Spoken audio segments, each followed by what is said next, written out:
Welcome everyone to The How. I'm Reed McKinney, and in this episode, I sat down with Jan Lojewski, Ike Ibe, and Jacob Kurowski. In this episode, we focused on the previous concert and what they are looking forward to for the next concert. Thanks for joining and hope you enjoy. Hello everyone and welcome back to The How. My name is Reed McKinney and the producer of today's show is Casper Lojewski.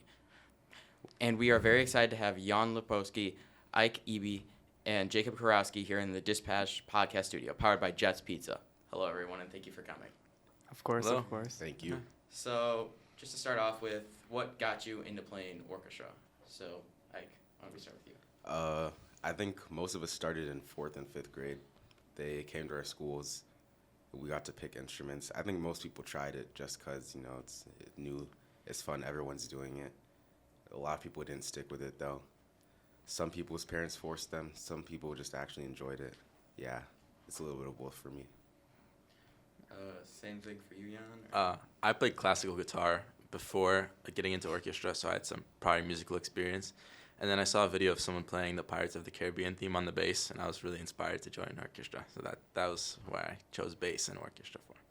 What about you, Jacob? Just like Jan, I had prior experience with playing the piano. So, I just wanted to try out a different instrument, and I just chose the violin because my mom really liked playing or, hearing songs from it, so... That's interesting. All right. So, a concert, you guys just had your concert, a week ago. Yeah. So, how was that? What was your initial reaction for it? Thank God it's over. Oh, I wish we played more, or something like that. I think it was interesting because freshman year for me, we had it during the spring, so it was kind of a switch up for the orchestra. Did that make it more difficult, less time to prepare, or? No, I think it was good. Because you could have a theme or variety, like the Halloween stuff that we played. Yeah. Every concert is going to be a stressor. There's always going to be a lot of things they have to do along with it. Maybe for me, senior year, having this big concert now with college applications was a little bit less convenient than in previous years. But the concert itself went fine. So, do you guys know what led to the pieces being picked for this concert? Is there a theme or something, or is there anything, or does Mr. Kuzminoff, the orchestra teacher, just pick it? For this one, since it was holiday, it's the Halloween time, so they were kind of spooky pieces. But we don't really have any input on what gets chosen. Mr. Kuzminoff finds the pieces himself. All right. So, this is already thinking about the next concert. What do you think will be different from the last concert to the next one or in beyond? Well, last concert we were playing with middle schoolers, so that also, we played some pieces on our own and other pieces with them, so that also changed the music we played. But for this concert, we're going to be playing more upbeat, more cheery music because it's Christmas time, everyone's jolly. Yeah. What was it like playing with middle schoolers? How was that experience? It was good.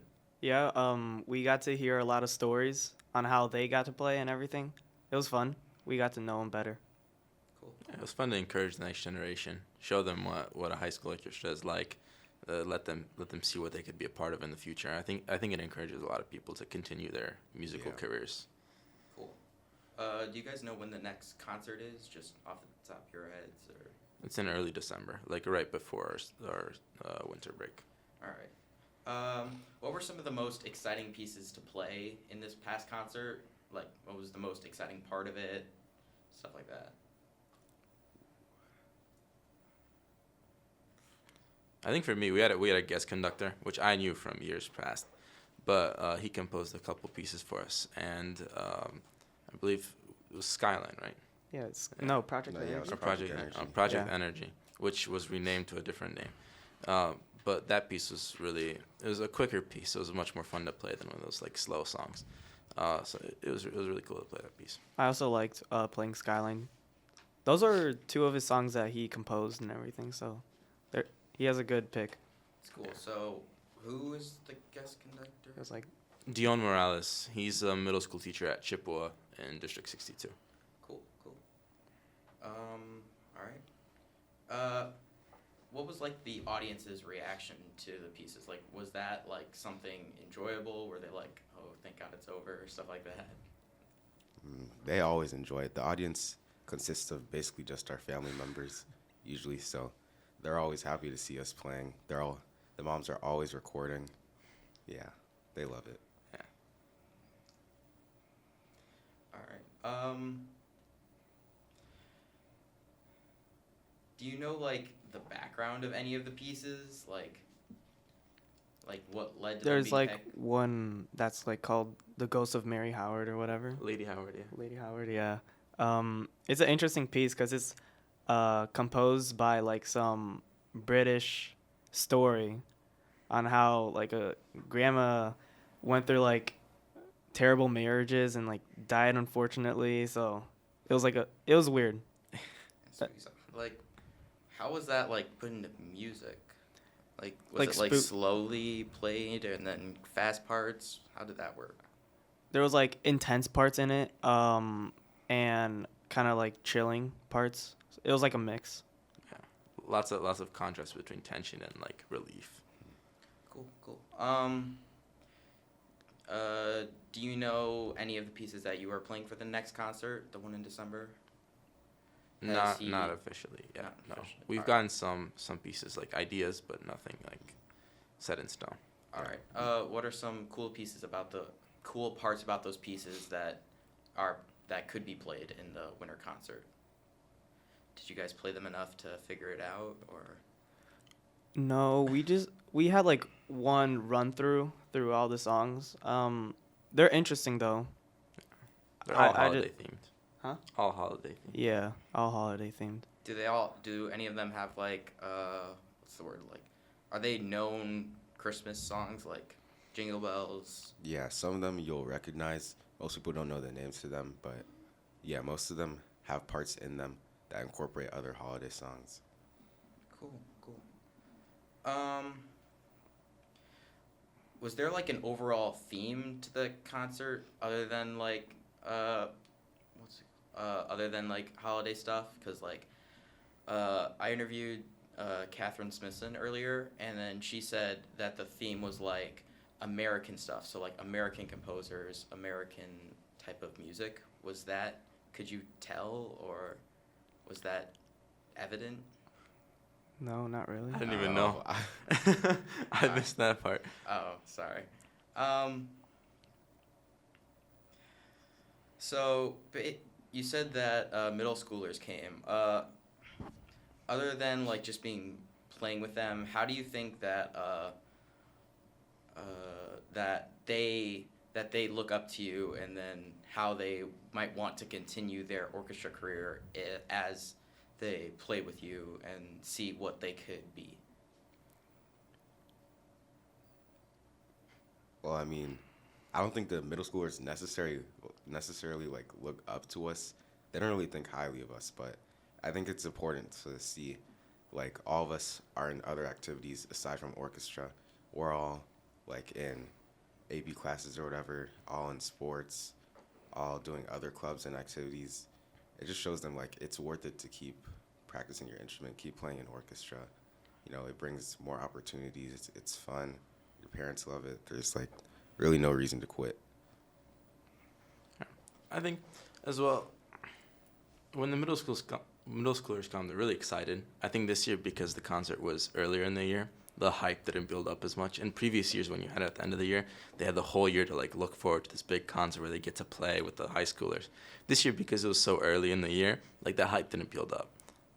Sure, they were happy to have a field trip, but there wasn't like that feeling of like really like happiness to be there, I think. So, do you think they preferred it in the spring as opposed to the fall? I think so, simply because of like the hype factor, like anticipating something the whole year. If you were a middle schooler, would you prefer to have it in the spring or the fall? Spring, because that's when everyone's at their best. All the orchestras had a whole year to improve. That's like their showcase concert, which is the most fun. The only real reason Mr. Kuzminov, our teacher, he wanted to switch it to in the fall is because during spring, like, they've already chosen their classes for next year. So he wanted to get them excited about orchestra before they pick their classes, because it's too late to change anyways. So they can't really change their mind about quitting orchestra by springtime. Cool.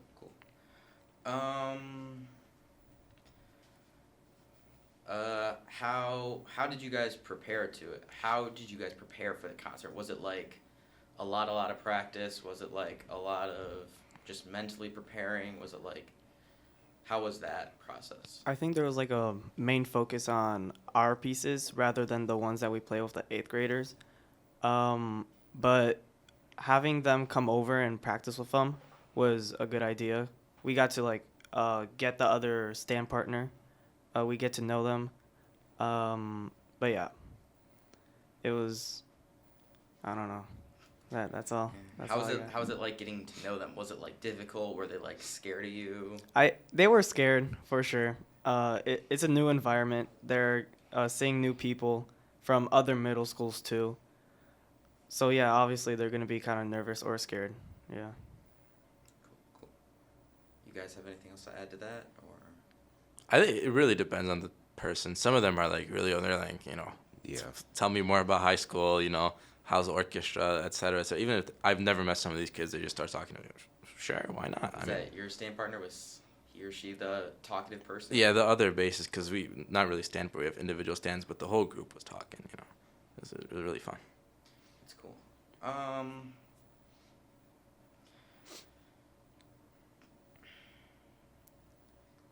Do you like for the concert? Do you know like the composers that like wrote the pieces? Do you like know them? Do you know any of their other pieces? Yeah, usually, like, there's some pieces that we play that are from composers we played from before. Like, I think we might play a piece this year by Brian Ballmages. I don't even remember what other songs he made, I'm not going to lie, but I remember playing some of his pieces. He's a good composer.